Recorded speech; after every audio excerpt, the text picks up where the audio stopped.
بسم الله الحمد لله والصلاة والسلام على رسول الله وعلى آله وصحبه ومن والاه أما بعد.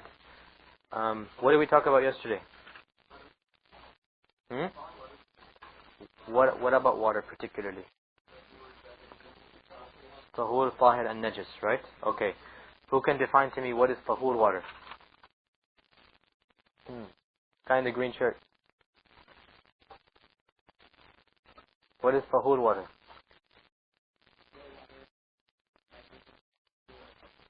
Pure water that doesn't purify others? No, look again. Tahur. Yeah.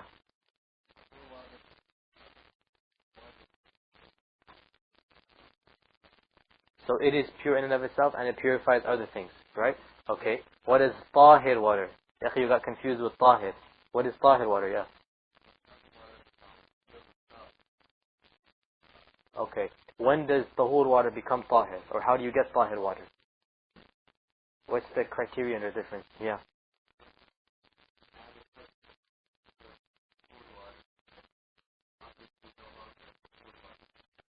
No longer water, exactly. When you add a pure substance. You have to make sure you understand when you add a pure substance to water. In other words, pure meaning, remember pure meaning Islamically pure. In other words, it's not najis. Everything that is non-najis is pure. We defined some najasat, right? Remember we did some najis? Everything that's not najis is pure. So you add a pure substance to tahur water until it changes and it becomes tahir water. How do you get najis water? For what is the definition of najis? Obviously it's pure, it's impure in and of itself and it cannot purify. How do you get from tahur to najis? No, you have to be very careful how you define it. Don't just say urine. What is the point? What is, when you add what? Are you the moderator? Okay. When you? No. That is najis, exactly. When you add a najis, an impure substance, you have to, don't just give one example of urine because then what if you add something else? You see? You have to give it, the definition has to be very careful. When you add an impure substance to tahur water, okay, when you add an impure substance until one or more than one of three characteristics change, its smell or color or taste, then it becomes from tahur to najis, okay? And we said that if you have a small amount of water and you add an impure substance which doesn't change the color, taste or smell, is it allowed to do wudu with that water? It's preferred not to. It's discouraged to do wudu with that type of water. But if you do wudu, then your wudu is acceptable. Okay? Now, did we define tahara yesterday? I'm wondering, did we define tahara when we started? Because we're doing the book of tahara. I don't think we defined tahara. Huh? Okay, tahara is the removal of impurities. And impurities both physical and, if you like, spiritual. Okay? The removal of impurities, both physical and spiritual. By physical, obviously, it's understood what we mean by tahara. But first of all, what is tahara? Tahara is the chapter title we're doing right now. This is the Kitab al-Tahara, the book of tahara, the book of purification. Okay? So tahara is defined to be the removal of purities, both physical and spiritual. What do we mean by physical impurities? Obviously, for example, feces, urine, stool, everything like this, okay? Or blood or vomit or something like this, okay? What do we mean by spiritual impurities? Making wudu, for example. For example, you went to the restroom, you cleansed yourself, you're clean now. But can you pray? Can you pray without doing wudu yet? No. So then, when you do wudu, you're doing tahara. So then this is a removal of a spiritual impurity. Spiritually, you're not in a state to pray yet. Okay? So therefore, when you do wudu, you become purified, even though physically you are pure. Physically, you've cleansed yourself and everything. Okay? So then this is how we define tahara. I forgot to define that yesterday. Now, after the book of water, what do you think the next obvious topic is going to be? Who's very intelligent and can figure out this? There's one thing before wudu. Be logical. We've just defined water now. What are you going to do with this water? It gets after a while. There's one chapter left though, in between. Who can guess? Remember, we're thinking very practical now. No, ghusl gets even after wudu. Huh? Believe it or not, it's the chapter known as the chapter of... No, we already did the passive water. No, utensils. Utensils, yeah, pots and pans. Why are we talking about utensils? Can anyone guess the relationship? Exactly. Well, how are we going to get this water? See, the ulama, they go very logically. The scholars of fiqh, they went very logically, one by one. Okay. First, they defined the basis of purification, which is water. And so we understood that we can only purify ourselves with water. Which, for example, how does that become practical now? For example, if a najis falls on your clothes, okay, and you send it to the dry cleaners, it's not going to become Islamically purified. Okay? You understand this point? Because it wasn't purified with water. From what I understand, dry cleaners don't use water, right? Yeah, they use, alcohol or something. They don't use water, okay? So before you send it to dry cleaners, make sure you clean the najis off yourself. Either you send it to the real laundry, right? Or you send it to the dry cleaners, then you take it back, you wash it with water, the point that was najis, okay? So there's a practical benefit, so you start off with water. Now after water, you move on to, how are you going to use this water? We need containers, where are we going to put this water in? Okay? So we have to discuss which containers are allowed and which are not allowed. Okay, we're going to go over this briefly because it's not as practical as it was in the past, because we just turned the tap on. We use the water without any containers. In the good old days, they didn't have any taps, okay? So they had to have containers and they would pour it. Now, every single utensil and container is allowed. Every single container that is tahir in and of itself is allowed, even if it is expensive. Tahir, we already defined what tahir means. It's pure in and of itself, but it does not purify other things. Even if it is expensive, you can use a multi-million-dollar container. It doesn't matter. As long as it is not made out of gold or silver. Gold or silver utensils are not allowed. They are forbidden. This is because the Prophet ﷺ said, do not drink or eat from utensils of gold and silver. Okay?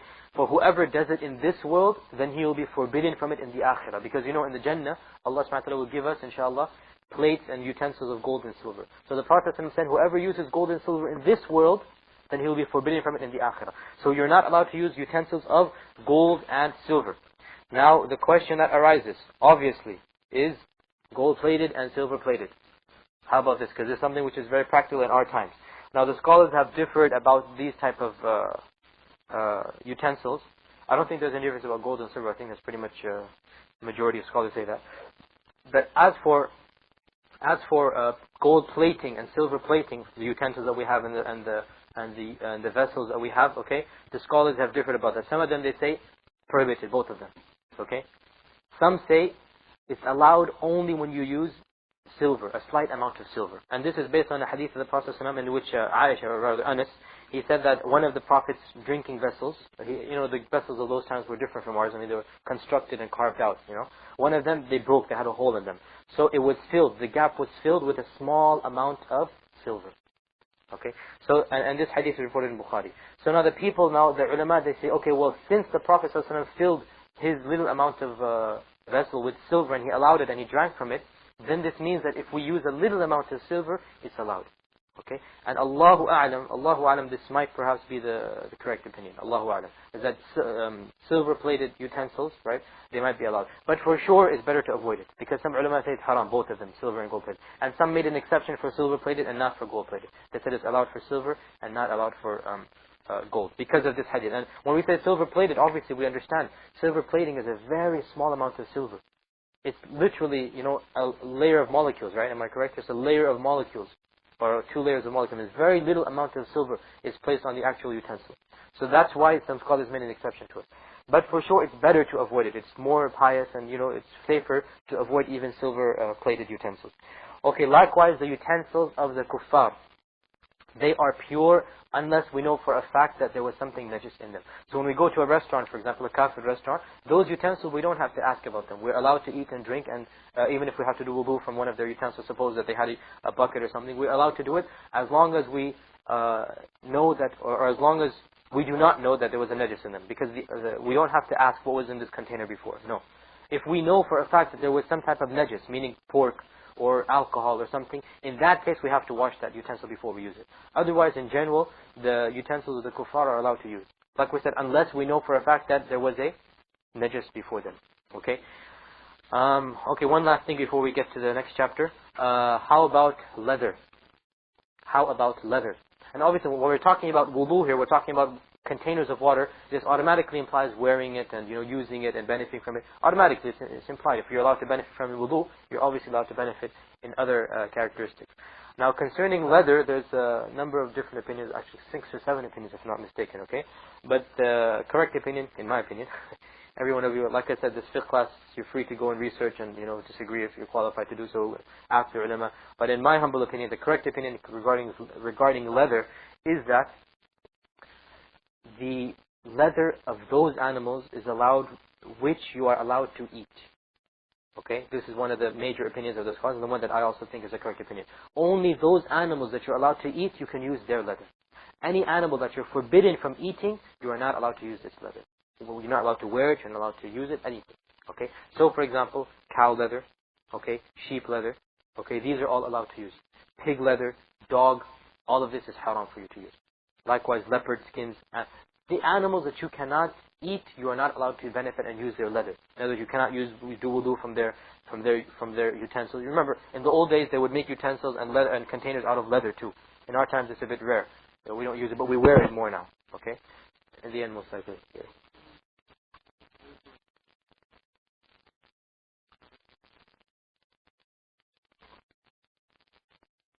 Like, on the floor? No, specifically with regards to cheetahs and leopards, there is a hadith that the angels do not accompany this type of leather, specifically with regards to those type of animals. Okay. As for placing it on the floor, I'm going to have to ask, Allahu A'lam, because you're not using it, so I'm going to have to ask. I don't know that. But the point is, you cannot use it directly. You cannot use those type of leather directly that is najis. For example, pigskin, you cannot obviously buy shoes made out of pigskin, watches or anything, okay? You should only buy stuff which is made, if you want to buy leather, out of cow skin or sheep skin or any animal that is halal to eat, okay? Those animals that are not halal to eat, right, you cannot tan their leather and use and benefit from it. This is because the Prophet ﷺ said that whatever leather or whatever skin has been tanned becomes pure. Whatever skin, animal skin, when you tan it, it becomes pure. Because you know that animals, dead animals, they are considered najis. When you pass by a sheep carcass or any carcass, it's considered najis. You cannot eat from that carcass, you cannot benefit from it at all. But the Prophet made an exception for the skin, the leather. He said, as when you tan that leather, then it becomes pure. So obviously you're going to tan the leather of those animals that you have to eat. For example, cows and sheep and goats and others, okay? So this type of leather is allowed. That finishes the chapter of Aniya, the chapter of utensils. Very simple, very easy chapter, and we glossed over it because it's not that practical in our times. Okay. The next chapter we're going to come to. Now we get to which chapter? Someone can guess.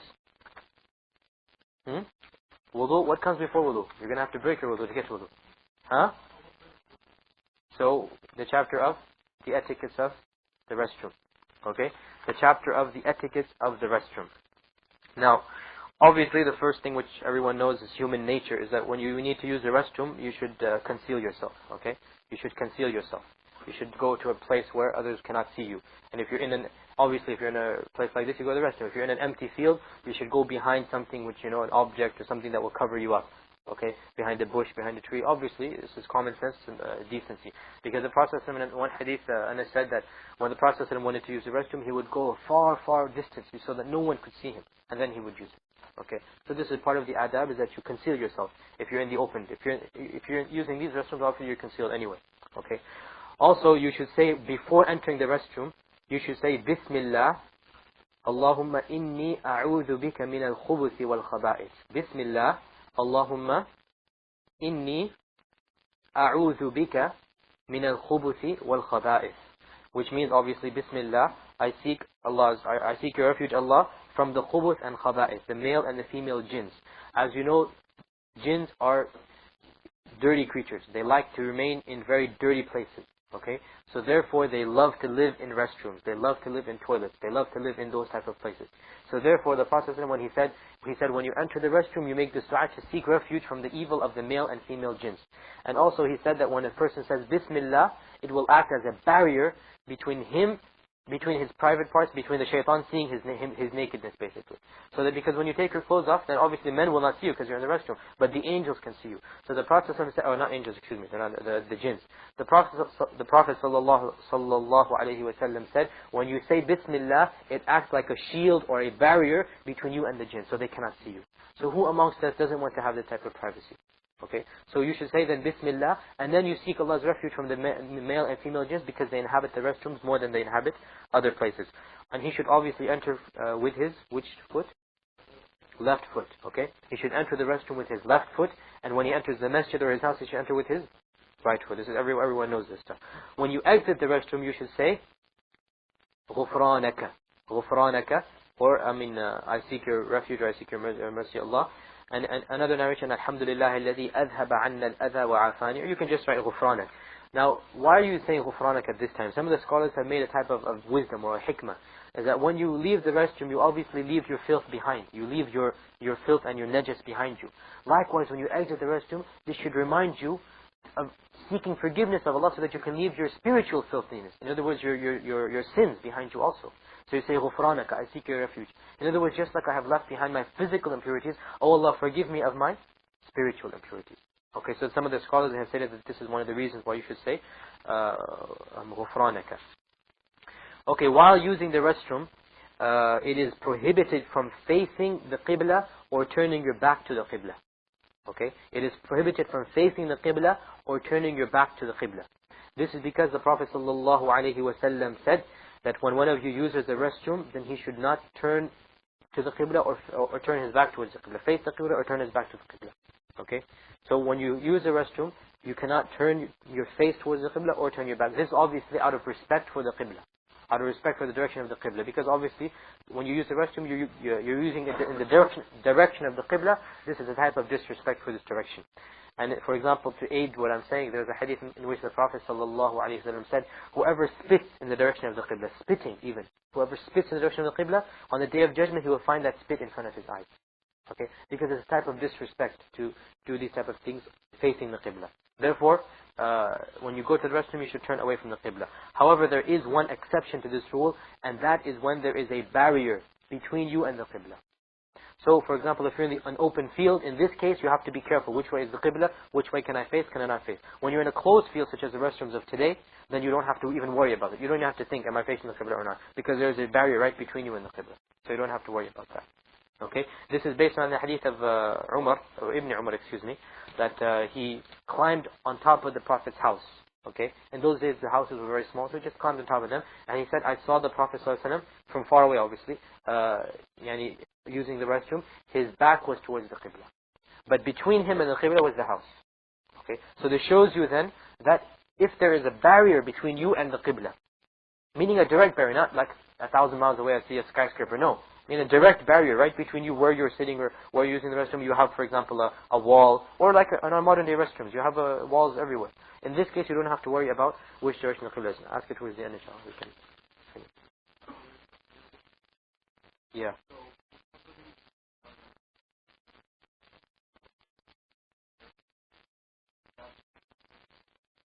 Now, forest, woodland perhaps is better to avoid the Qibla. Because what we mean by barrier is like a physical object or something, not a bunch of trees or something. Okay, obviously it is encouraged, or not to take one's clothes off until the last minute, and this is obviously due to the fact that someone might see you. And this you have to take into account when they used to go to the restroom in the old times. They would go to a place outside. There wouldn't be structures like this. Okay, so you shouldn't take your clothes off until you're ready to use the restroom at the last minute, so that people don't see you or your aura. Likewise, in our modern times, until we close the door and we lock it behind us. Okay, obviously many people, they always ask the question about, before we get there, you shouldn't urinate or defecate in places that are used by people. In other words, shelters, paths, roadways, under trees that are used by people as paths. The Prophet said, beware or be careful of two places that are cursed. Okay? And when he was asked, what are these two places? He said, those people that defecate or urinate in the shade that people use or in the path that they use. So when a person passes by a path and he sees the urine or the feces, he's going to curse the person. He said, may Allah curse the one who did this. He's causing discomfort and making it disgusting to use this path. So the Prophet ﷺ said, avoid the two places that people will curse. In other words, avoid doing these things at places where people are going to cause harm and discomfort to them. Okay? And obviously this is more practical when we didn't have structured toilets or restrooms. Likewise, you should avoid graveyards of Muslims and places that are going to cause harm even to the dead. And like we said, shade, trees, the shade of the trees that is used, and other things like this. Also, it is disliked to remain in the restroom for a long time. This for many reasons. First, it's a disgusting place. It's a disgusting place. That's where you use our najas comes out. And it's even biologically, I mean, it's a very dirty place. Germs are there and stuff. Likewise, spiritually, there are a lot of jinns there. We should spend as minimum amount of time as possible. Which also implies, by the way, that this culture that is prevalent in our country, in the West, in America in particular, of having magazines, of having even a television in the restroom, this is not a culture of the Muslims. They don't go to the restroom to read. They don't go to the restroom to watch TV or have magazines. No, you go there and you stay there as minimum as you need to. Get out of there as fast as possible, because it's a dirty place, physically and spiritually. Okay, so we don't enjoy our time in the restroom unlike the Christians and the West do. They have their magazine right next to the toilet. Some even have a VCR and a TV. No, we don't have these type of things. Okay, the Muslims, they have a higher culture than this. Okay, the restroom is a place you go to do your stuff and you get out. That's it. You don't stay there for a long time. Likewise, concerning how to cleanse oneself after using the restroom.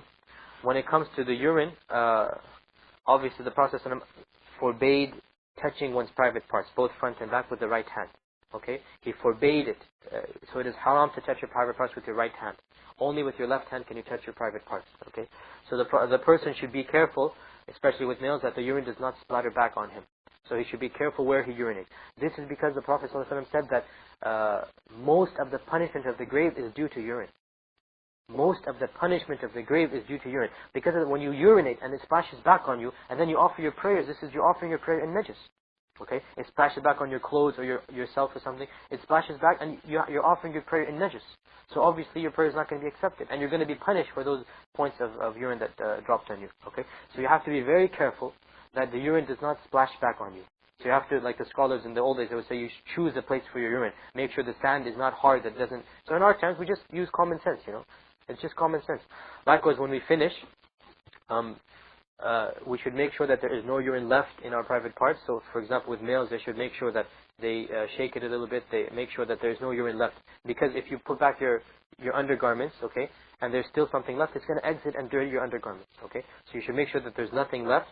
And then you're allowed, there are 3 ways of washing oneself, both front and back. You're allowed to wash with dry substances only. You're allowed to wash with water only. And you're allowed to combine with water and dry substances. Okay? So, with dry substances, for example, rocks and sand, or toilet paper in our times, it's all the same thing. Okay? You're allowed to wash yourself with that. When it comes to the urine, then you just wipe yourself until there is no traces left of urine. Okay? And when it comes to the feces, or washing yourself from stool, then you have to wash yourself an odd number of times, because the Prophet said when you wash yourself, then wash yourself an odd number of times, and you have to wash yourself at least 3 times. At least 3 times. This is because it is well known that underneath 3 times you're not going to be able to cleanse that point, especially if you're washing with a dry substance. So at least 3 times with 3 different papers, you should wash yourself, make sure that there's nothing left. When I say at least 3, it means that if you have to go more than this, you have to go more than this. And the scholars, the criterion they give is that when the paper, or when, for example, our times toilet paper, when it is removed without having any traces of feces on it, this is the minimum. Okay? So that when you wipe yourself once, 2, 3, 4, 5 times, 6 times, and you find that there's no traces left, okay, then you just wipe yourself one more time, 7, to make it odd. That's it then. Okay, the point is though that there must be no traces of stool left on your body. And that is the minimum requirement. So if you can do it in 3 times, fine. If you need to do it more, do it as many times as need be.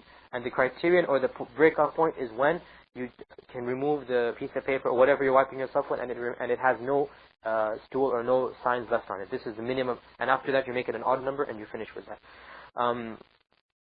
Likewise, you're not allowed to use something that is respected as toilet paper. For example, by respect, obviously, astaghfirullah, we're not referring to the Quran. We're talking about even like written paper. Okay, because something which is respected. Why is that? Because Allah subhanahu wa ta'ala describes mankind that He has taught him the art of writing. So this is a great blessing, the art of writing.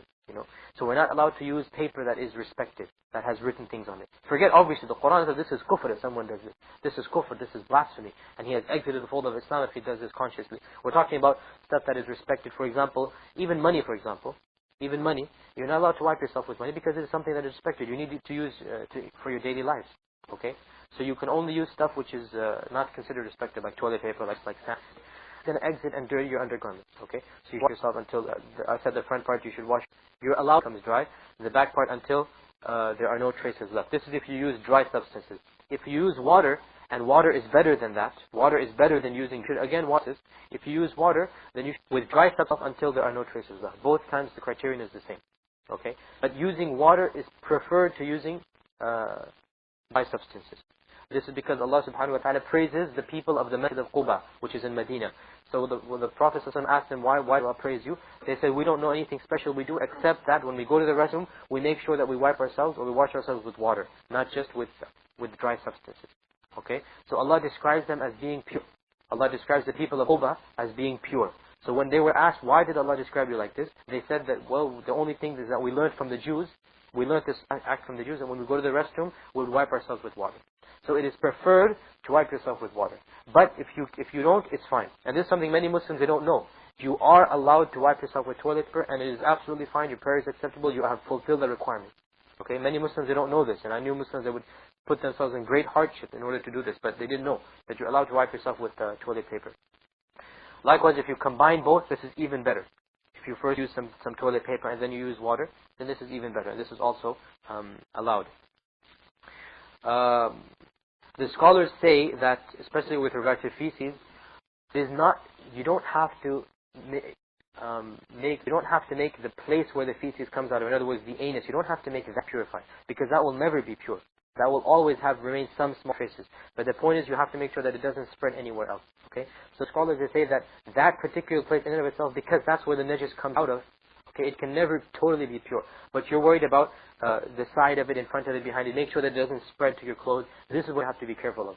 So don't go to over extremes in trying to wash the actual place where the najis comes out of, because you will never be able to totally and completely wash the najis. Obviously, I think everyone knows that the air or the wind that a person expels is not najis. So if it touches your clothes, you don't have to wash that. I mean, everyone knows that the air itself is not najis. Okay? The wind that a person expels, this is not najis. What is left with regards to washing oneself? Yes, I mentioned yesterday that if a male person has pre-seminal fluid, he must wash his entire penis from tip to the back of it, all of it. Okay, because the Prophet commanded him this. Whereas if it's only urine, he only has to wash the tip of it. Okay, so that the brother should realize that every time some pre-seminal fluid comes out, you have to wash the entire private part, not just the tip of it. Also, you have to throw some water on the clothes that were affected by it, unless you change your clothes, in which case you just have to wash those. But if the clothes that were affected, the undergarments, you have to just sprinkle some water on it. You don't have to take it out and wipe it, or anything. You just throw some water on it, that it will dissolve and disappear. Likewise, when you enter the restroom, you should make sure that you don't have anything holy on you, like Quran, or like some people, they like to wear chains with Allah in the middle. This is not good to wear. But if you are wearing it, you should not, or like a t-shirt, even worse to wear a t-shirt with, has Allah and His Messenger's name. I wouldn't recommend it anyway. It's not a very good way of da'wah in my opinion. And because when you go to the bathroom, what are you going to do? You're going to take your shirt off every time you go to the bathroom, if it has Allah or His Messenger's name on it. But you're not allowed to enter the bathroom or the restroom with these type of things on it, because obviously they should be shown some respect. Okay, and proof of this is a slightly weak hadith in the Prophet he used to wear a ring which says La ilaha illallah Muhammadur Rasulullah. Or no, sorry, it just said Muhammadur Rasulullah. Every time you go to the restroom, he would take it off. This hadith is slightly weak, but the point is, the principle is correct. Is that when you go to the restroom, you make sure that you're not wearing, or you don't have anything that is holy on it. Also, you're not allowed to use. We mentioned that you're not allowed to use holy or pious objects, not holy, but respected objects to cleanse yourself. You're also not to use animal feces, which is because obviously it's going to be impure anyway. You have to realize back in those days, one of the things that was scattered all over the desert was camel feces. Okay, so one of the prohibitions is you're not allowed to use animal feces, even though those feces might be pure in of itself. Like we mentioned, goat and cows and stuff, their urine and stool is pure. It's not najis, but it does not purify other things. So you cannot use their najis. You cannot use their stool to purify yourselves. Likewise, you're not allowed to use bones of animals. Why is that? Does anyone know the reason?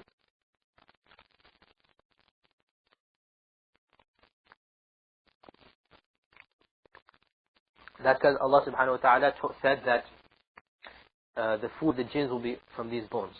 Our brothers of the jinn, our Muslim jinn. These are Muslims and Kafirs, okay? So the Muslim jinn, they will eat the used bone that we leave behind. And Allah subhanahu wa ta'ala will provide, Allah knows what type of food, some type of meat or some on those things that the jinn will eat. So we don't want to ruin for our Muslim brothers that type of food. So obviously, just like we cannot use our food, we cannot use bread and butter and these type of stuff to cleanse ourselves, obviously. Likewise, we should not defile and ruin the food of the jinns. And the food of the jinns is the bones that are left behind, but that we eat, that are left behind of the ant. So we're not allowed to use those type of bones. طيب, I think we've covered everything when it comes to the restroom. Let me just quickly check. Good question. Standing and urinating. We haven't finished the lecture, don't worry, we have time. Just read the chapter talking about standing and urinating. For men, obviously. Many brothers ask, can I urinate while standing? I mean, go to the urinals here. Well, firstly, with regards to the urinals here, I would say no. Because your awra is not protected. Your private parts are not protected. Okay. Men, they just urinate in one in front of each other all together, and there is no privacy there. But the question arises, can I urinate in a private area? For example, go to the restroom, lock the door behind me, and then can I urinate standing? And this is especially applicable when the place is very dirty. Like, for example, when you're stopping at a stop-go or something on the way, and it's very dirty. You don't want to sit down on that thing. Okay? So, can I urinate while standing? Yes, you can, as long as two conditions are met. Firstly, no one can see you, because obviously when you're standing, it's not like when you're sitting, you're exposed, okay? Firstly, you're not doing it public, no one can see you, which is why the urinals, I would say no, okay? Secondly, you make sure that the urine doesn't splatter back on you, because remember, when you're standing up, there's much more chances that the urine will splatter back on you, okay? So you have to make sure and be careful that the urine does not splatter back on you, with these two conditions, okay? So, if these two conditions are met, then in that case, it's allowed to urinate while standing. The proof for this is that Abu Hurairah narrates that the Prophet ﷺ, when he went to the outskirts of the city, and there was a junkyard there. There was a junkyard, like people would throw their stuff there. So he urinated while standing. He urinated while standing. The scholars say the reason he did that is because it's a very dirty place, so you can't lower yourself in that area. You cannot sit down in that area. So because of that, he urinated while standing. And Aisha says in the exact opposite hadith, she said, whoever tells you that the Prophet urinated while standing, he had lied, because he never urinated while standing. So how do we reconcile the two hadith?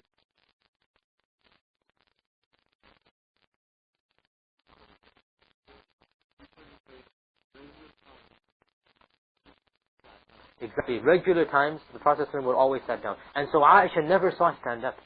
Aisha never saw him stand up, because whenever Aisha saw him would be inside home, right? So she never saw him stand up. So she says, whoever tells you the Prophet urinated while standing, he's mistaken, not lying, but he's mistaken. Abu Hurairah, on the other hand, he says the exact opposite. He says, I saw the Prophet urinating while standing. There is no contradiction. Aisha is speaking from her knowledge, and Abu Hurairah is speaking from his knowledge. And Abu Hurairah gives us a reason too, because he accompanied the Prophet outside the city. Aisha didn't. He accompanied the Prophet outside the city to the junkyard, or that dirty place, so he urinated while standing.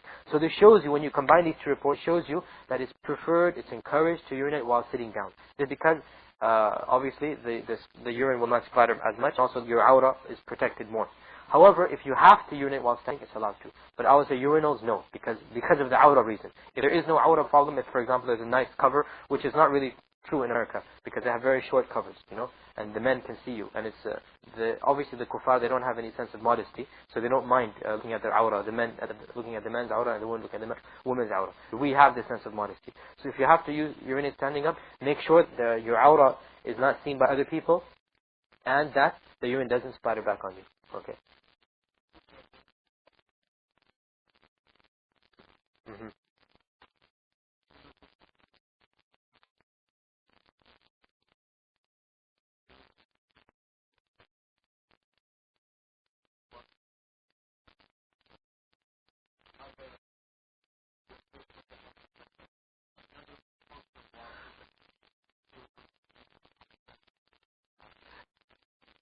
Yeah, that hadith, firstly it occurred in the dark. It was, I think, before Fajr. Okay. Also, the companion stood behind him with his back to the Prophet, so he didn't see him. Because you have to hide yourself. You don't have to show your awra. So if you're in a place where people are not going to see you, even though they might be, a few meters, a few feet away, but they're not going to see you, that's fine. Okay. The point is you have to hide your awra. Okay. After this comes the chapter of the siwak, or the miswak. And this quickly, the miswak, because everyone knows it's a wooden stick that people would use in the olden days to, make their mouth feel fresh and good. This is sunnah at all times. The miswak is sunnah at all times, in particular before the wudu, after wudu, and before the prayers. Okay? And at all times, the Prophet would always do miswak. He would love it a lot, Now obviously the question arises, does the modern day toothpaste double for the miswak? The answer is yes and no. In a way it does, in a way it doesn't, I mean, it serves some purpose in that it makes your mouth feel good and fresh and everything. But at the same time, the miswak has certain medicinal benefits which have been proven by modern science. And even if they haven't, we don't care. Prophet ﷺ did it. And the sunnah is to use The sunnah is to use the miswak all the time. So if the brothers have a miswak, which is difficult to get in this country, but still, I mean, it is available once in a while. You see it sold here. The brothers and the sisters both, they're encouraged to use the miswak as often as possible. After this comes the sunan of the fitrah, or the, I'll translate this, personal hygiene. Personal hygiene, okay? So again, the scholars of fiqh, they come on a very logical basis that you've gone to the restroom. Suppose it's the first time in your life you've gone to the restroom. Or suppose you became Muslim. What should you do right now? Okay? You just became Muslim. What should you do? There are a number of things that you should do. Okay? First thing is, well, 3 things all in once. Shave the pubic hair. Okay? And shave the underarm hair. And cut the nails. Shave the pubic hair. Shave the underarm hair, or to be more accurate, pluck the underarm hair, because in the good old days, that's what they would do. Okay, they would actually physically pluck. But in our times, we don't have to resort to that. Those measures, I don't think we have the guts to do so either, you know. We can just use the shaving cream and shave it. But the point is, once every 40 days, the Prophet said, or Anas bin Malik said that the Prophet gave us 40 days to do these things.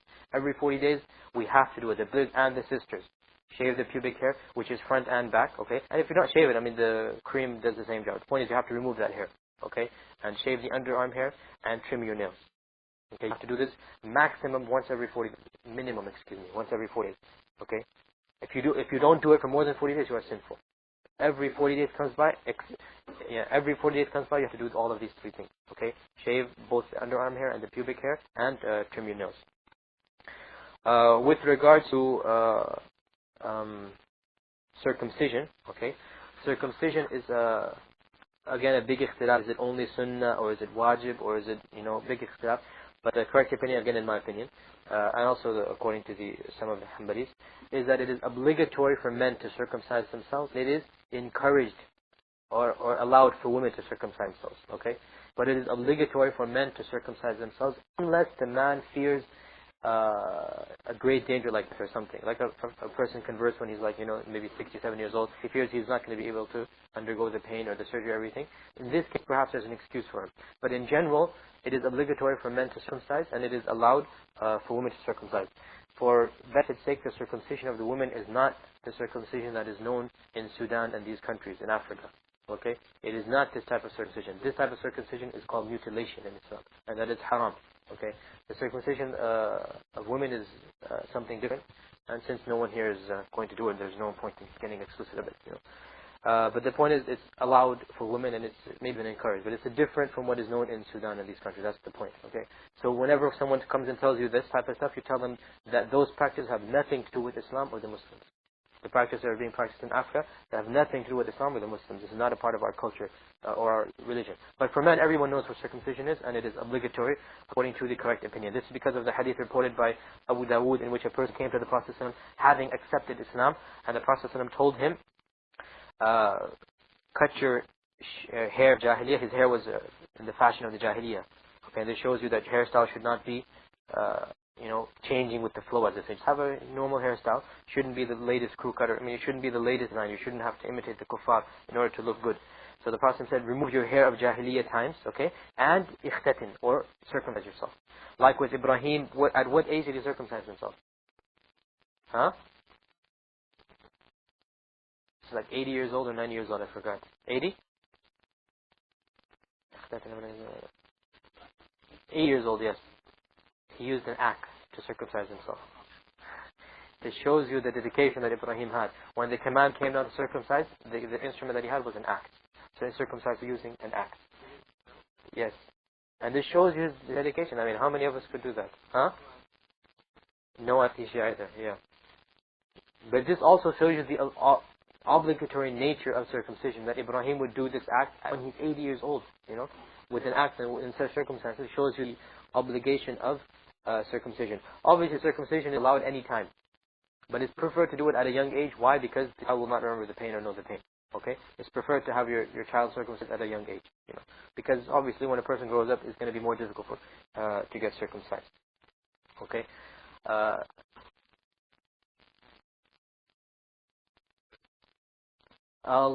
These are not authentic as far as I remember, having it done on a specific day. Not authentic. But if you do it on the 7th day, it's fine. You don't have 70, it's fine. Likewise, okay, with regards to the beard and the mustache, the Prophet ﷺ commanded the men to grow their beards and to trim their mustaches, you know. And this is a command of the Prophet ﷺ, and according to the vast majority of scholars, it is obligatory to grow the beard. And in fact, I don't know of any difference opinion amongst the scholars of the past. Only some of the scholars of our times have said it's sunnah. But in reality, the four madhahibs and the scholars of the past and the salaf, it was unanimous that the men, they have to grow their beards and trim their mustaches or shave their mustaches. Allowed. The mustache is either trimmed or totally shaved. Both are allowed. Okay, but the beard, it must be grown. The beard must be grown. This is according, like I said, to the vast majority of scholars. It is obligatory to grow the beard, not just sunnah. I think we've finished with the personal hygiene. Any points left? I don't think so. Okay, we'll move on now to, obviously we've broken our wudu, we've used the restroom, we've done our hygiene. Now what's left? Wudu, finally. Okay, now we get to wudu. Okay, by the way, you do realize I'm going at a very fast pace here. Why? Because I want to cover a lot of topics. I want you to realize that these things exist, the opinions exist. Try to start practicing them as soon as you can. And then inshallah you have the rest of your life to continue your study of fiqh, you know. I mean, I don't want to go into different opinions. For example, with regards to circumcision, there's like 4 or 5 opinions. There's obligatory men, obligatory for women, obligatory for men, sunnah for women, sunnah for men, sunnah. There's so many. I'm not going into those opinions, neither the evidences. I'm telling you what is, in my humble opinion, after a little bit of research and a small student knowledge that I am, is the correct opinion. And also, according to the, like we said, the Hanbalis, which is going over quickly. After you become more knowledgeable, after you have more time, go and read more and make your decisions. طيب, we get now to the chapter of wudu. No, we haven't done ghusl yet. We're going wudu one by one. We haven't done ghusl yet. Okay, we've done wudu. Okay. First thing with regards to wudu, we have to realize that the primary verse in the Quran which deals with wudu is which verse? 5, 6? Very good, 5, 6. Surah Ma'idah verse 6. Ya ayyuhalladhina. I want you all to write this verse down, in the sense, write it down and write it up in your notes. Because why? You should know the basic evidences of fiqh. And this is one of the most basic verses the Quran tells you how to do wudu. Surah Ma'idah verse 6. Okay? O you who believe, when you stand up to pray, then then wash your faces and your hands to your elbows. Okay? Wash your faces and your hands to your elbows, and wipe your heads, and wash your feet to your ankles. Okay? So 4 things are mentioned in the verse. 4 things are mentioned in the verse. O you who believe, when you stand up to do wudu, or when you stand up to pray, meaning when you have to do wudu, what did you do? First thing is, wash your face, not the head. Wash the face. Okay? Second thing is, your hands to your elbows. In other words, all of this, all the way, including the elbows. When it means to the elbows, it means including. So when you wash till here, this is not wudu. You have to wash till here. Okay? All the way down to the elbows, below the elbows. Okay? And then wipe your head. Wipe your head, meaning you take some water. You don't have to throw water on your head, but you just make your hands wet, and you go like this, wipe your head, and wash your feet to the ankles. 4 things are mentioned. Okay, this verse is the verse that is used to differentiate the essential aspects of wudu from the sunan of wudu. You have to realize, and we're going to define this now, everyone should pay attention specifically to these fiqh terms.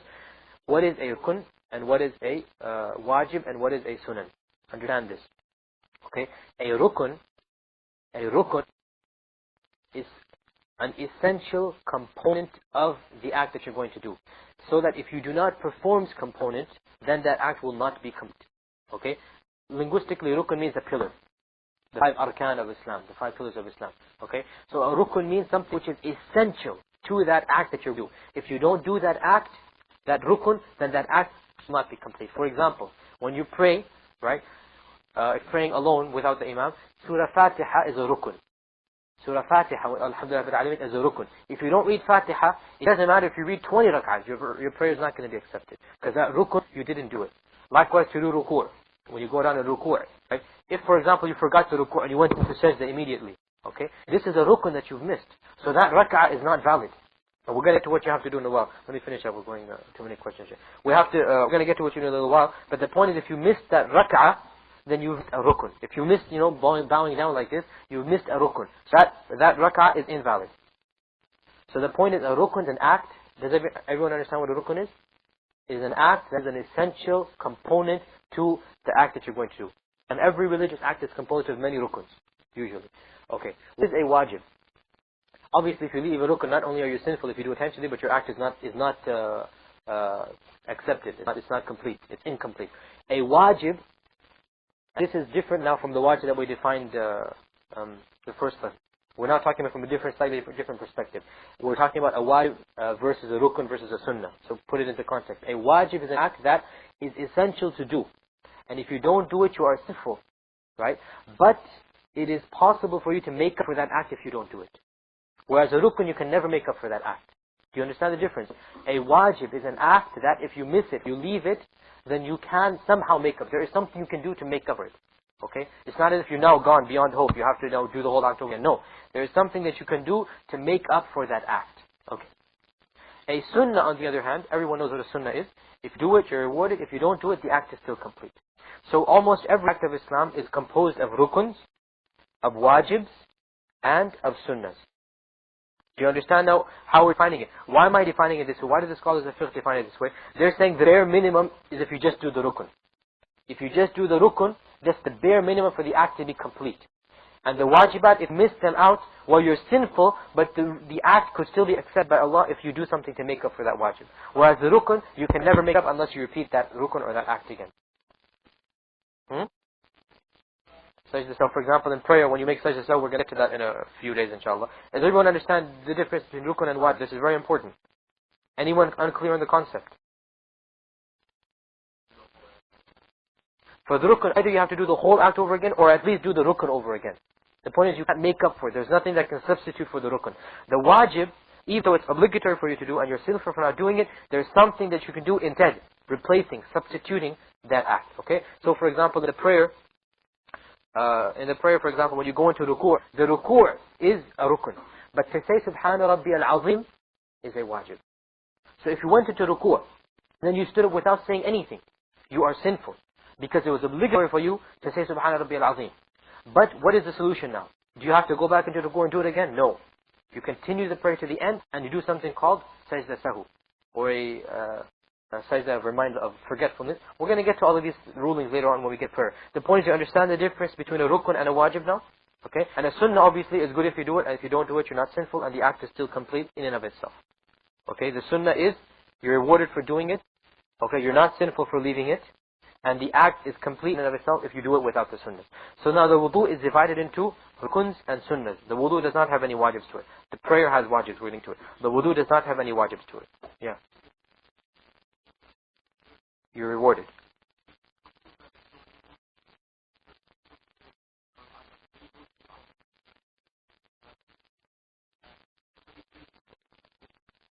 No. Even if you are able of doing the sunnah and you don't do it, you are not sinful. You have the time to pray your 2 rak'ahs of sunnah and you didn't pray them, you're not sinful.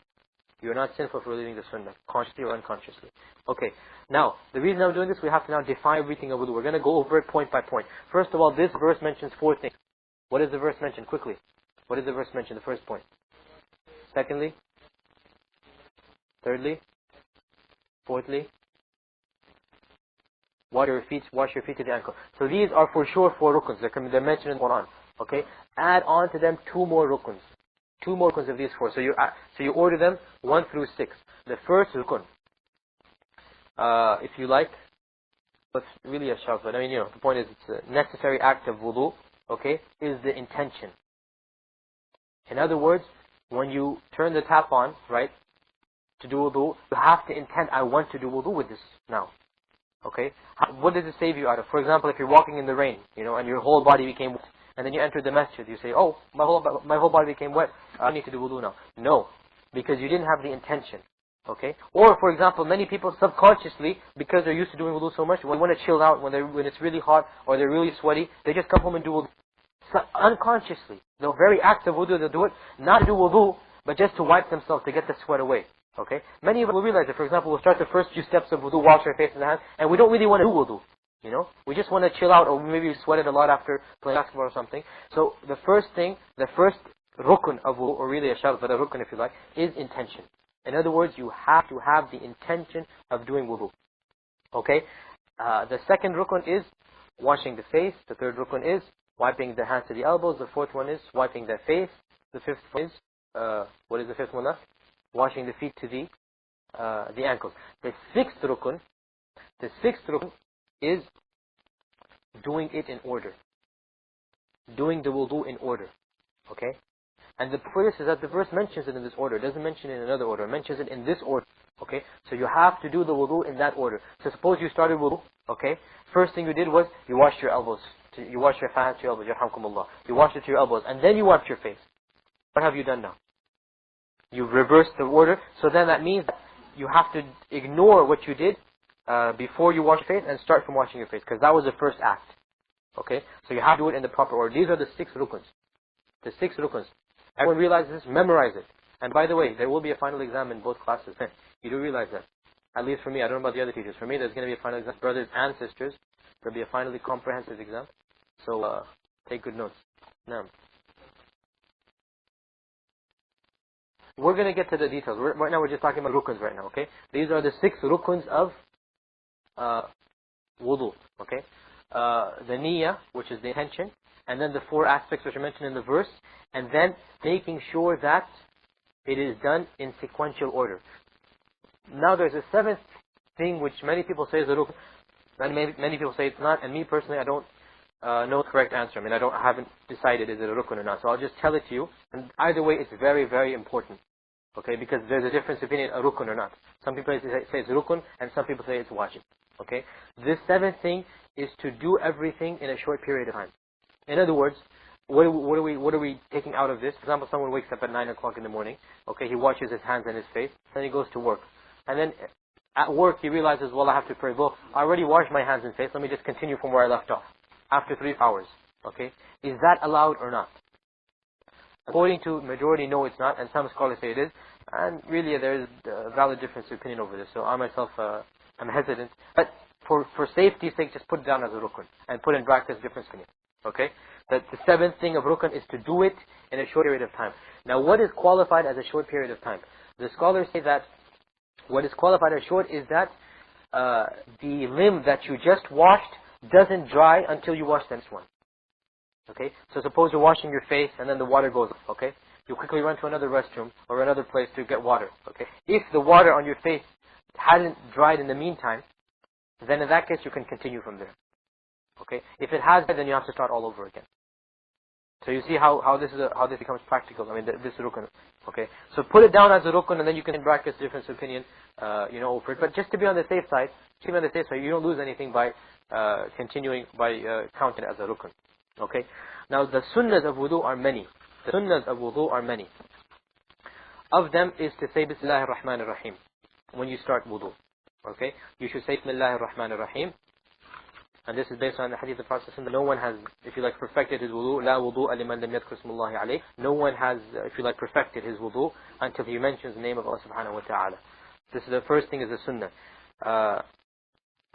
Second thing is to wash yourself more than once. In other words, at least 3 times.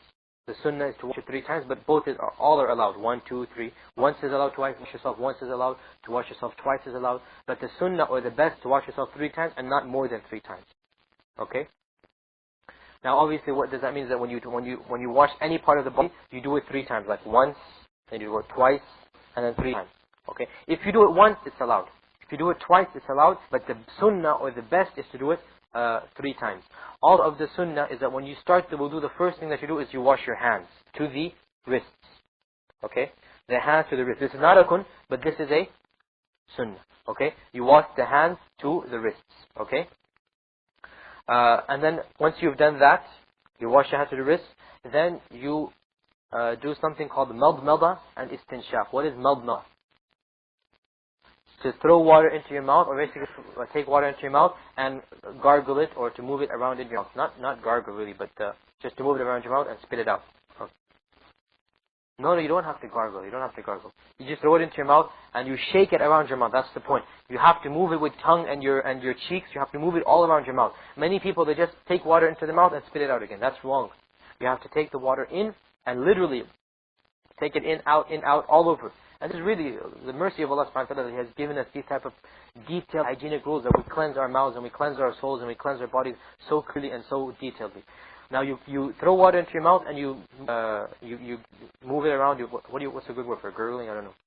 Splash it around, okay, squish it around, okay, and then you throw it out, okay. And with the same movement, once you've done that, with the same movement, you suck water up into your nose. You suck water up to your nose. This is called istinshaq, okay, and then you blow it out to clean your mouth, or to cleanse your nose, excuse me. You blow it out. The sunnah is to do with same movement, and it takes some practice, but it's very easy to do. You just, after you take some water here, a little bit of it, you take into your mouth, the rest of it, you throw. And while you throw it up, you're moving your mouth. So, you have to practice it a bit, okay? Perhaps before the prayer I can demonstrate for the brothers, inshallah, a full wudu. You know, I think that would be a good idea, perhaps demonstrate the full wudu. The sunnah is you do it in one sweeping motion like that, both together. Now there's a difference of opinion concerning the madmada and istinshaq. Is this a rukun or not?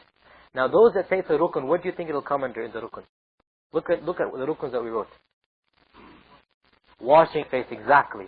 Some of the scholars, the Hanbalis in particular, they said that gurgling and cleansing the nose, it falls under the verse in the Quran which says wash your face. Why? Because your mouth and your nose are a part of your face. Okay? And it seems, and Allah knows best, that this is the correct opinion. So this also then is a rukun of wudu, according to this opinion. It's a rukun, that because this is included in washing the face, you have to wash, you have to gurgle the water in your mouth and also cleanse your nose. Okay, this is a part or a rukun of wudu. And if you don't do it, according to this opinion, it's not complete wudu. Okay? After you've done that, then you wash face. What is the definition of the face? The face is from ear to ear and from forehead to chin. Okay? Ear to ear, which is right where this thing starts, okay? And forehead to chin. Forehead is like where the place where your hair starts. If someone is growing bald, he doesn't go back to where his hair starts, but he goes to where it generally starts. Okay? Nothing personal. He goes back to where his hair starts, okay? So, you look at the general criteria. Suppose, for example, I mean, we take a lot of if someone doesn't have an ear or something. It doesn't go back to nothing. I mean, he goes back to where generally the ear should start, okay? So from ear to ear and from forehead to chin. This is the face. So he has to make sure that every millimeter of his face is washed.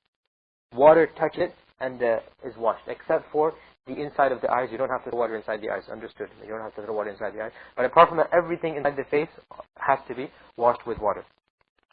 The brothers with beards, okay, it is not required your beard is thick like this one. Okay, if your beard is thin, like some of the brothers, the beard is thin, it is obligatory then for the water to reach the skin. Okay, if your beard is thin, it's obligatory, or you don't have a beard, it's obligatory that your water touches the cheeks. Okay, but if you have a thick beard like this, it's not obligatory for it to reach the skin, because that would be ridiculous. It means you have to throw water in all over, and make sure it's real wet. So you come out for at least 10-20 minutes, water's going to be dripping. You're not required to do that. What you are required to do is just to wash the outer side of the beard. In other words, when you wash the face, just take the water over your beard, like that. Okay. Also, it is sunnah to wipe the underside of the beard too. Like the Prophet ﷺ, he would take water like this and he would throw it underneath his beard. I can't demonstrate with this on, but like this, he would throw it underneath to wipe this part of the beard. Okay. And also, it's also sunnah to take your thing through your beard. So the Prophet ﷺ would take water and then he'd go like this through his beard, like that. So it's also sunnah to do that. Okay. After a person does this, then he takes water to wash his elbows, all the way to his elbows. Like we said, elbows inclusive, important. If you don't wash all the way to the end of the elbow, that means that you haven't completed your wudu. Elbows inclusive, all the way down.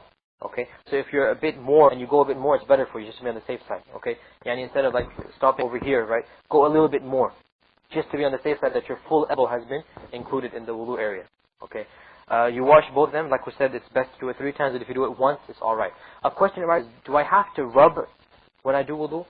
Okay, brothers, do I have to rub, make sure everything approaches? Or if I just put my hand under the sink like this and make sure everything is wet? Now, the correct opinion is that as long as everything is wet, you don't have to rub. Okay? But if you think that there's a point raining, then you have to rub. And this will especially come into play when you have a little amount of water. The Prophet would do wudu with a very small amount of water, maybe like half of this cup. He would do a complete wudu. Okay? And I've done it a number of times. Sometimes you have to do it living in Medina. You don't have some places where you have to do wudu very a small amount of water. And it's very easy once you get the hang of it. We're used to spending a lot of water and wasting a lot of water, and this is against the sunnah. This is israf, this is wastage. We should try to use as little water as possible. But the point is, when you have a very little amount of water, then you have to just put a little bit of water in your hand and quickly rub all over your hand to make sure everything is wet. As long as your entire hand is wet, you have done wudu. Even if you only use a few ounces of water. Okay? Now if you put your hand under the sink all the way and it becomes wet, then you don't have to rub it either. And that's also allowed. Okay? Okay. So the point is, it's not obligatory to rub every part of the body. Supposing you're standing under a shower, you just put your head up and your face is going to become wet. Suppose you're doing wudu in the shower for some reason. You know, you don't have to rub everything left and right. Okay. After you complete washing the hands, then you have to wipe the face. Now, how much of, not the face, the head. How much of the head do you have to wipe? The correct opinion is that you have to wipe the entire head. You have to wipe the entire head. You can't just go like some scholars say you take one hair and you go like that and you've wiped your head.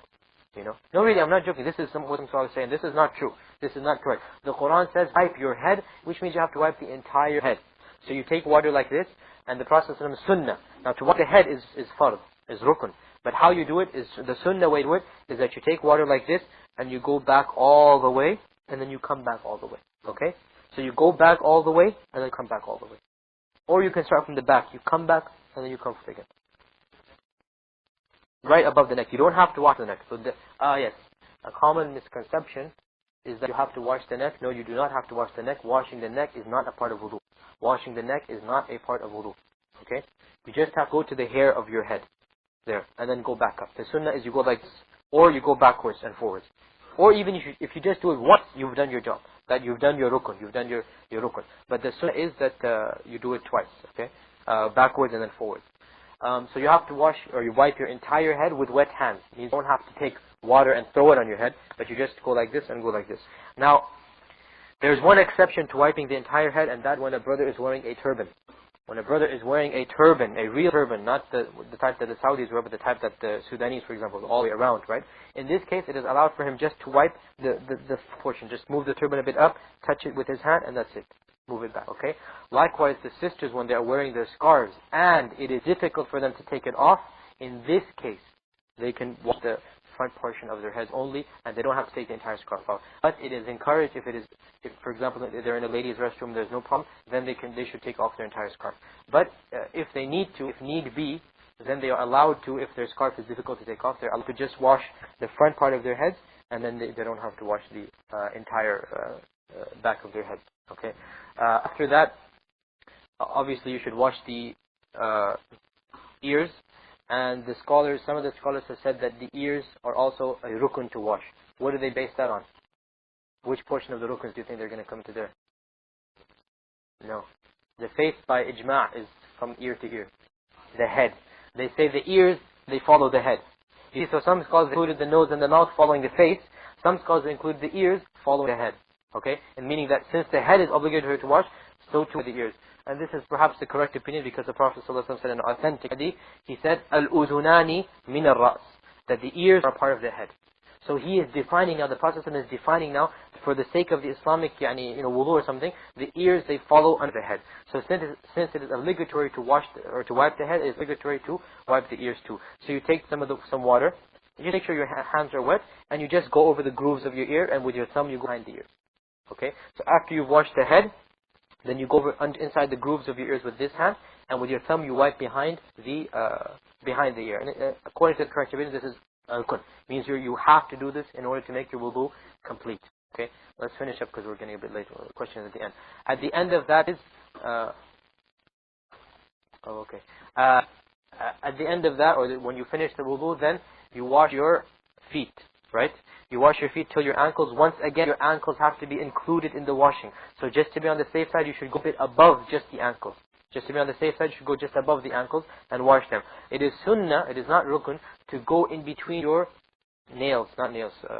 toes, okay? Using a finger, either this finger or that, any finger, just to wipe between your toes. But it is not a rukun, it is sunnah to do so, okay? Likewise, it is sunnah to begin with everything from the right hand side versus the left hand side. It's not rukun, it's sunnah. So when you start washing your hands, you start with from right and then you go from the left. Likewise, with your feet, you start from the right and then you start from the left. It is sunnah to do that. It is not a rukun. What else? What have we left out? Obviously, when you finish, the dua. The dua, what is the dua when you finish your wudu? Who knows?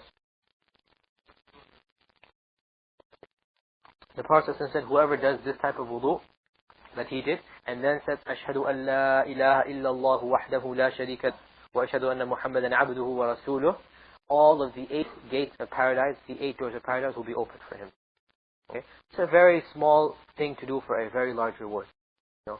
Every time you do wudu, memorize this dua. It's very easy. أشهد أن لا إله إلا الله وحده لا شريك له وأشهد أن محمدا عبده ورسوله. Okay? It's very easy. اللهم اجعلني من التوابين واجعلني من المتطهرين. Right? That's the end of the dua. اللهم اجعلني من التوابين واجعلني من المتطهرين. It's a very easy dua. Once you finished it, when you finish your wudu, then you should say this dua. And it's a very small to say, but you get the rewards are very great. Let me check, is there anything left?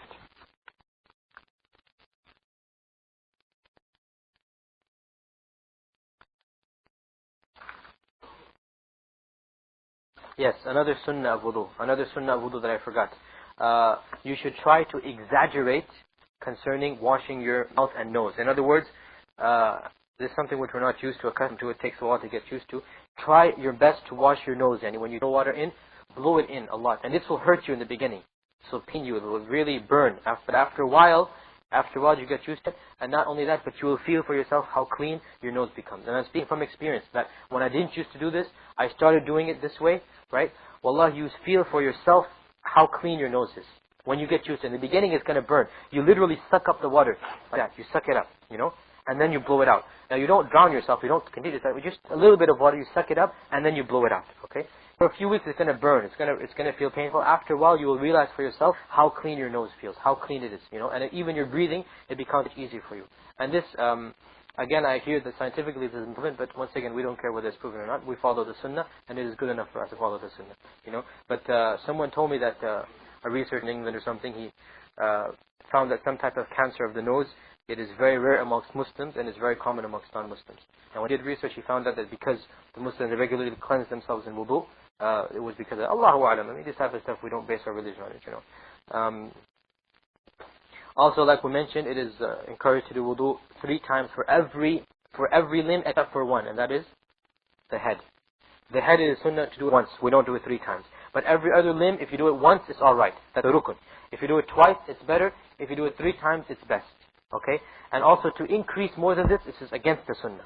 You might even get some sin for doing this, increasing against this. Okay? You should just do it maximum of 3 times, and that's it. Also, you should do miswak after the wudu. We mentioned this. Okay? I think we have finished wudu. And let's just finish one more topic before we call it a day. You realize I am going fast, but we only have 15 more days, 16 more days, you know. 2.5, 3 weeks. I want us to finish a lot of stuff, you know. I want us to finish a lot of stuff before we move on. One more topic, inshallah, and then we'll open the floor for questions. Okay, a very important topic, and we're going to make it short. Wiping over the socks. Masah ala al-khuffayn. Wiping over the socks. All of the scholars of Islam, of Ahlul Sunnah wal Jama'ah, they have allowed wiping over the khufs. They have allowed the wiping over the socks. Okay? This is because more than 70 companions reported this act from the Prophet sallallahu alaihi wasallam. So it is mutawatir. In other words, it has been narrated. Excuse me, well, I'm tired. It has been narrated by more than 70 companions. Okay? So it is mutawatir. In other words, there is no difference of opinion or doubt concerning the fact that you can wipe over the socks. Okay? The question arises, so what are the characteristics of this socks and how long can you, all of this is where the ikhtilaf comes. Okay. Now, how long can you do it? It's well known. 1 day, 24 hours for the one who is not traveling, and 3 days, 72 hours for the ones who is traveling. Okay. So once you put on the sock, right, and you perform the masah, or you perform the wiping over the socks, you are allowed for 1 day and night, meaning 24 hours from whenever you started, to wipe over if you're not traveling. So if you're in Houston, for 1 day, when you put your socks on, the time that you put your socks on from, 24 hours till the next time, till the next 24 hours, you can wipe over that sock. The condition though is that you had wudu before you put the sock on. Okay? This is the condition. The hadith, the proof for this is the hadith of Jubayd ibn Mut'im, that he was accompanying the Prophet on a journey, and the Prophet he was giving the Prophet the water to make wudu from. So when time came to wash his feet, Jubayd ibn Mut'im, he tried to take his socks off. And this shows you the eagerness that the Sahaba had in serving the Prophet ﷺ. But the Prophet said, leave them on, for I put them on while I was on a state of wudu. Okay? So the Prophet ﷺ put on socks while he was in a state of wudu. Because of that, he was allowed to wipe over them for the next day or for the next 3 days if you're traveling. Okay? So the condition is, when you perform wudu, you put your socks on. And it doesn't mean you have to put them on immediately, but it means that you have to have wudu when you put your socks on. So suppose you did wudu at 9 o'clock in the morning, okay? At 11:30 or 12 o'clock, right before dhuhr, 1 hour before dhuhr, you put your socks on. Then you broke your wudu before dhuhr, okay? Now, when you do wudu again, you don't have to take your socks off. Why? Because when you put them on, you have wudu. Okay? So the key or the criterion is that when you put your socks on, you have wudu. And then from 11 o'clock until next 11 o'clock, you have the opportunity to wipe over the socks. According to this example that we gave, 24 hours, okay? From the time you put your socks on. Or 3 days, depending on if you're traveling. If you're traveling, it's 3 full days. Okay? Now, a lot of scholars have gone to a lot of different opinions concerning the characteristics of this sock. Okay, so Hanafis, they are the most strict, and everyone knows that you have to have a thick sock, according to Hanafis, okay? You can't have a thin sock, okay? But inshallah, the correct opinion is that any sock will do, even if it has some holes in it, as long as you call it a sock. As long as it's something that you wear to, put yourself between. And like shoes, all obviously have the same ruling, same hukum. But anything that you call a sock, except certain socks which are so thin, so transparent that you can see the skin underneath them. Okay? Particularly, what do you call those things that the ladies wear? The liners, right?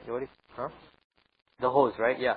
Those type of socks, Allahu A'lam, they wouldn't qualify because they're too thin. Okay? You can see the skin and you can see beyond it. These, they don't qualify as socks. But everything that qualifies as that you would call a sock, they don't even call it a sock, they call it a pantyhose, right? They don't even call it a sock, okay? Is that those type of things that you would qualify as anything that, all the brothers that are wearing these socks here, they would qualify.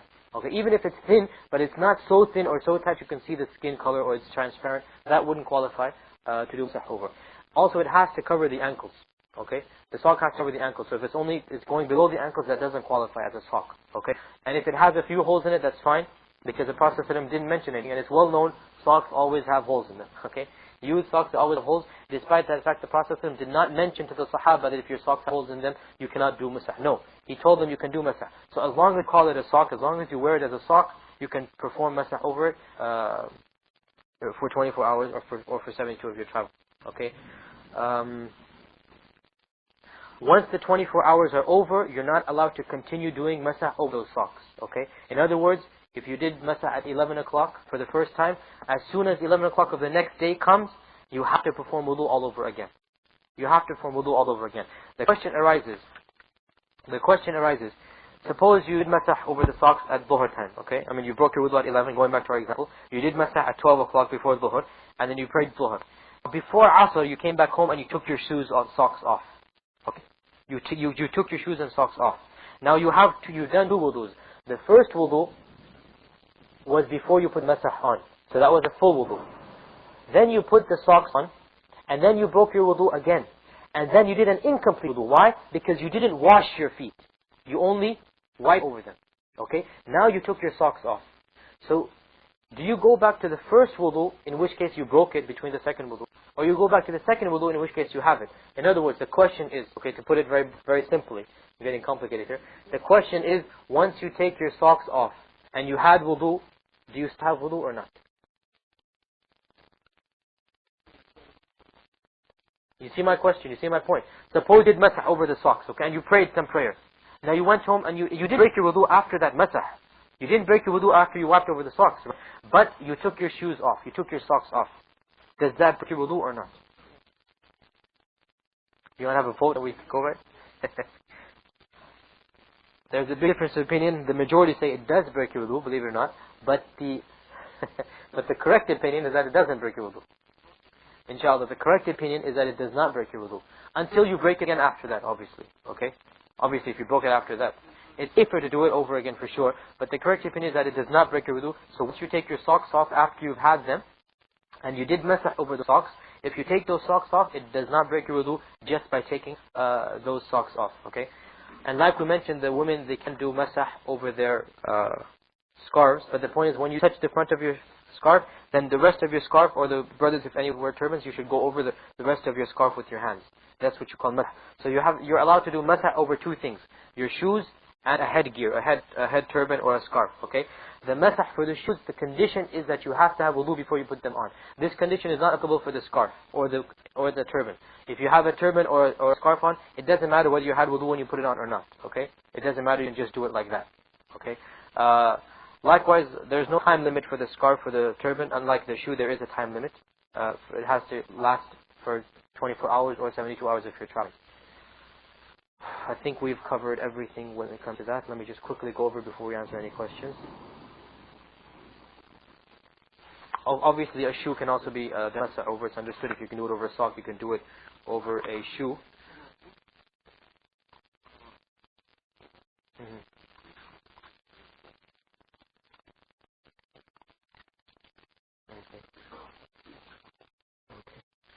Okay, I think that's pretty much it. We've covered everything. So today we covered how many topics? What's the first topic we covered? Chapter of utensils. Utensils. We defined tahara, but the chapter was the chapter of utensils. After that, what do we cover? Well, what do we say about utensils? A quick summary. Everything is allowed unless it's gold and silver, or it's made from an impure hide or tan. Okay? What else do we cover after that? Etiquette of the restroom. Then after that we covered personal hygiene. Okay? After that was miswak. Quickly, just a brief thing on miswak. We just said it's sunnah at all times and it pleases Allah subhanahu wa ta'ala. The Prophet said, do using the miswak pleases Allah subhanahu wa ta'ala. Then we covered wudu, and then we covered wiping. So we covered 6 chapters today. Okay? These are very important chapters. You have to realize we're going at a very fast rate. We're skipping a lot of topics. Okay, we're just going over the bare essentials of what you need to know. Okay, these topics, they could take a real student of knowledge literally months and years to go over every single one of these topics. To go over every single method, to go over the evidences, and we spent like a whole year or half a year on these type of topics. I went over them in 1 hour. Okay, reason is we want to cover a lot of topics, and I just want you to know the basics. Just worship Allah in this manner, and then study more and have your own opinions, research, ask the scholars. You know now what to ask. You say, well, what is the correct opinion concerning taking off the socks? Does that break wudu? I told you it doesn't. Other scholars say, yes, it does. Well, what's your evidence? When you get to that level, become more active, become more curious. What's your evidence? How come you said it didn't? What do you say it does? Think about it, ponder. Allah subhanahu wa ta'ala, this is the religion of Allah. So right now, temporarily, just follow what you can, but eventually, inshallah, you have to move beyond this level and start asking questions, reading more books, inshallah. So inshallah, with that, I ask that the brothers, maybe every 2-3 questions for the sisters and one for the brothers, because the sisters have a lot and I can't obviously talk to them. I can talk to you after the class, so that's why. Okay, the first of these is, silk and gold are forbidden for men to wear, but they are pure objects. With the same analogy, alcohol is forbidden but is also pure. But it is allowed in the cases of perfume, lotion, or cologne. Can you explain why? The fact that alcohol is pure is not a fact, it's a difference of opinion.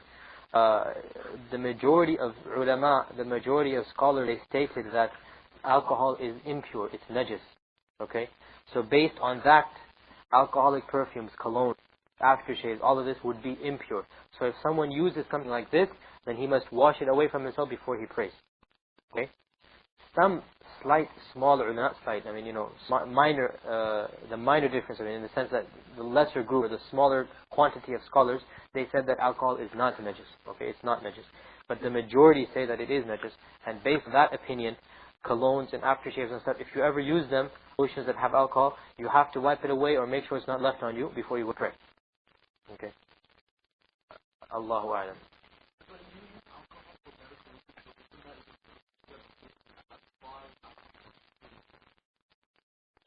No, but the point is you have to make a differentiation. If you use alcohol, right? If you use alcohol, you might be allowed to use alcohol, but if najis, you're not allowed to pray in it. So if you use some alcohol to kill the germs and then put the shot in, right? As soon as you take the shot, then wipe away the alcohol. You have to differentiate between, like if you touch a najis, okay, another point, we're going to get to the things that break wudu, but if you touch a najis object, it doesn't break your wudu, right? If you touch a najis, if urine falls back on you, your wudu would have been broken not by the urine, but by your urinating, okay? So if someone else's urine falls on you, it doesn't break your wudu. Okay, it's just najis. So that means that you have to wipe it before going to prayer. Obviously, as fast as possible. The point is, the latest time you can wash it is before going to prayer. No. This is going to the question concerning etiquettes of the restroom. Is there a difference in Allah's name if it is written in Arabic or in English? If I have a t-shirt that has an ayah of the Quran on it, can I wear this in the restroom? Definitely the speech of Allah subhanahu wa ta'ala, the Quran is only Arabic. So anything in English is not the Quran. Okay. However, the point is, it's still a translation of the Quran, so you should respect to it. Not the respect is shown to the Mus'haf or the Arabic, but still there should be some respect to it, even if it's in English. Okay. It doesn't hold the same level of respect, the same level that the Arabic does, but still it is a transliteration or a translation of the meanings. And as such, a person should be cautious and beware of wearing such things into. And I would strongly advise the brothers and the sisters not to wear T-shirts or articles of clothing that have Allah's name or His Messenger name on them. This is not at all. It might lead to minor shirk, which we're going to get to in a little while. Okay, but at the same time, najis might fall on it. You're going to expose it to najis. What if you do an evil deed wearing this thing? It doesn't look very good. You're wearing a shirt, I love Allah, and you're doing something maybe that's not allowed to do. I mean, it's not befitting of a Muslim. Okay, some people think this is a good way of da'wah. I personally disagree. With all due respect, I disagree. I don't think it's good to have car bumper stickers or something. This is not the proper place to advertise about Islam on your bumper sticker. It's not the proper way to give da'wah. This is my opinion. I'm not saying it's haram or halal. I'm saying personally, I don't like it. I don't have these type of things. I don't like it. There are ways of giving da'wah by your akhlaq, by your manners, by your conduct. Not a little bumper sticker. Perhaps somebody might come out of it, but I personally would not advise the brothers or the sisters to wear shirts or memorabilia or anything like this. You can look Islamic, akhi. This is a better da'wah than wearing a t-shirt that says I'm a Muslim. You can look Islamic. The sisters, they wear their hijab. This speaks louder than 1,000 words on your t-shirt that I'm a Muslim. Likewise, the brother, he has a beard and he looks like a Muslim. This is louder than 1,000 t-shirts you can wear. By your akhlaq, by your manners, give da'wah. This is my advice. Does a regular shower take place of the wudu? Yes, if you perform the ghusl, a shower, with the intention of ghusl, right? In the sense you want to do ghusl. We're going to get to ghusl maybe tomorrow, inshallah. But if you do ghusl, since ghusl is higher than wudu, wudu is obviously lower than ghusl. Ghusl is a more thorough way of cleaning yourself than wudu. When you do wudu, this automatically you are doing. When you do ghusl, you automatically are doing wudu at the same time. Okay, because it's higher than wudu. Yeah. Is it allowed to pray salah with shoes on, shoes that go into public restrooms, etc.? Okay, very good question, which I actually forgot to mention when we were talking about najasa. We mentioned that there's an exception, for example, for human urine if it's from an unweaned male infant, right? There is another exception also, and that is for footwear, okay, for najasa. If your footwear comes in touch with najasa, okay, the Prophet said all you have to do is walk. You continue walking and the najasa will be considered as if it's gone. Whereas this doesn't apply to clothes. If you drag it in the sand, it's not going to become pure. But the Prophet made an exception for the shoes. Okay? He made an exception for shoes. He said if you encounter anything with najis on your shoes, just continue walking or go a few paces and that will count as having purified the najasa. So based on that hadith, which is an authentic hadith, it is allowed to pray in shoes. However, it is not wise, nor is it admissible, nor is it very good to walk into our present day masjids with your shoes on. Because you're going to cause harm. The carpets have been made very nice, very clean. You don't want to make it dirty. You have to realize this hadith was applied when the Prophet's masjid was sand. Okay, so if we're in the similar situation, if we're praying on a field, right, or if we're praying, for example, the Eid prayers are offered in the field, it's wise to pray in your shoes. It's sunnah to pray in your shoes, actually, in these type of situations. To take your shoes off is not obligatory. But in our modern masjids, it's really stupid and you're causing a big fitna if you think you're applying the hadith in this manner. No.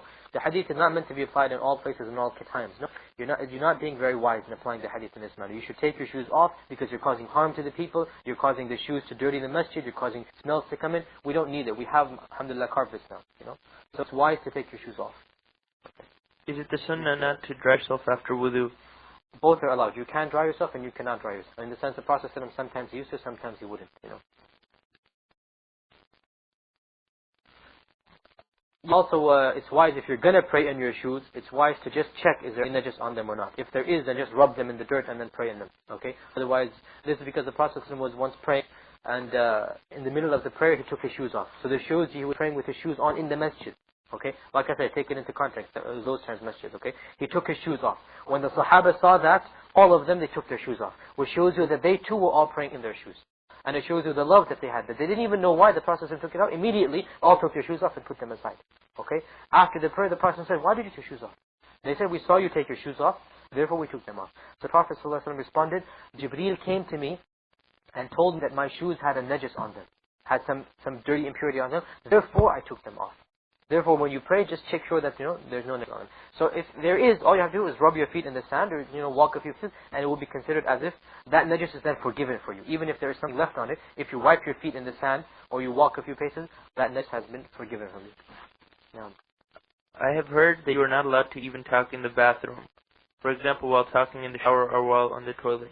And also, does changing your clothes break the wudu? Changing your clothes does not break your wudu unless you do something while changing the clothes. It doesn't break your wudu just by changing the clothes. Talking in the bathroom, there is a weak hadith reported that the Prophet ﷺ said that, do not speak while using the restroom, for verily whoever does so, Allah's great anger will descend upon him. Okay, so the principle is correct, but the hadith is not authentic. And one hadith is given the curse of Allah on these people. This is not authentic, this hadith. But the point is, yes, it is not a part of a Muslim adab, Muslim culture. It's not a part of a person who has a sense of modesty to speak while he is urinating or defecating. It goes against the person's shyness. Okay, this is a very disgusting thing that every one of us has to. He shouldn't make it a point of conversation or time to talk or anything like this, or to read or to talk. No, he should go there, do his stuff, and come out. So yes, it is correct. You should not talk. Not necessarily in the bathroom, in the sense when you're doing wudu, you can talk, right? But using the restroom, when you're in the actual restroom and you're using the restroom, you should not talk at the time. No. Okay, we have another question here. Concerning alcohol, are we allowed to eat in a restaurant which has any type of beer or wine? What is prohibited, it is better to avoid these type of places, but what is prohibited is to sit at a table where alcohol is served. So if you're sitting at a table with a bunch of non-Muslim friends and they have alcohol, the Prophet ﷺ said that whoever believes in Allah and the last day will not sit at a table where alcohol is served, or should not sit at a table where alcohol is served. So this is a very severe warning. But the warning is against the table. Okay?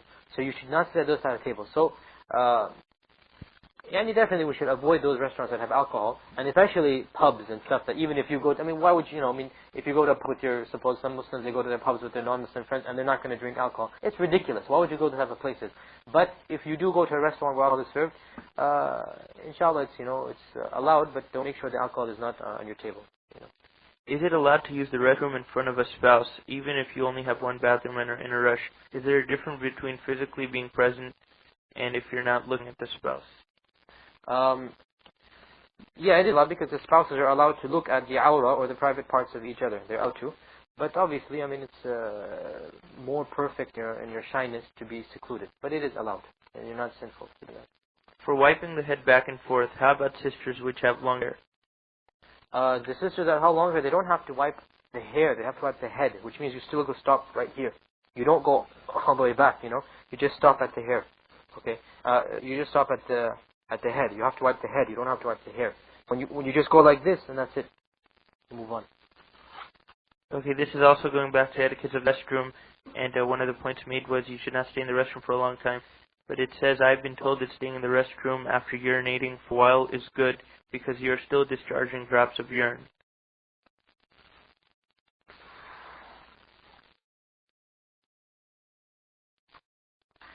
Concerning staying in the restroom for a long time, there's no doubt you should avoid it as much as possible. However, you have to ensure that all your urine has exited, right? So if the only way to ensure it is to stay a little bit longer, then this is allowed because you're still making sure the urine exits.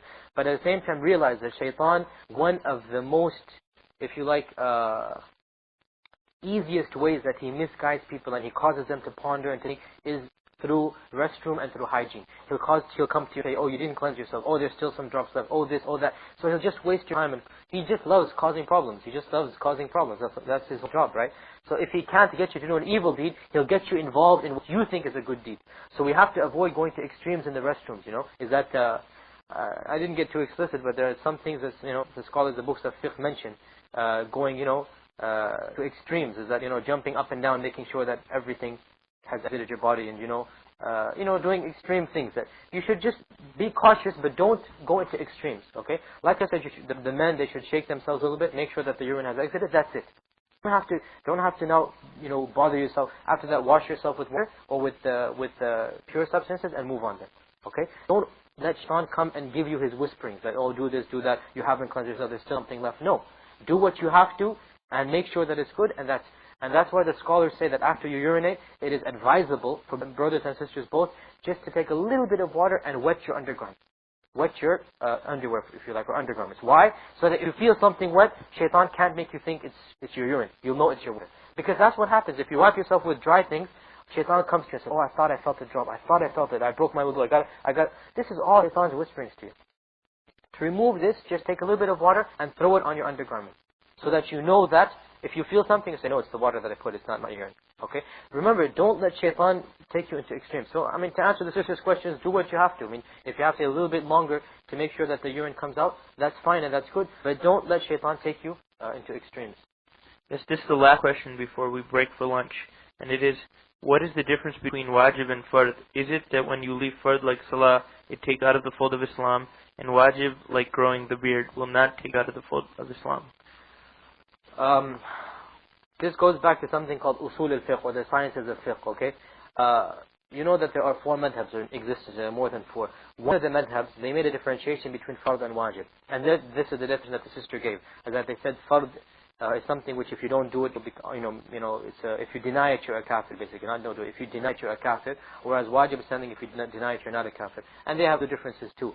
But the majority of the scholars, they did not make a differentiation between fard and wajib, and they said that they're synonyms. They mean the same thing. Fard means wajib, wajib means fard. Okay? And the methodology or the content I'm using means that they're the same thing. If I say fard, if I say wajib, it's the same thing. Okay? Some scholars are differentiated, but their differentiation is not based upon very strong principles. Do you want to quickly mention that? That's a quick one. I can do that. Yeah. What? Oh, it's not? Okay. Okay. Tayyib, inshallah. So if the brothers have any questions, and perhaps right before the prayer, I can demonstrate the complete wudu for the brothers, inshallah.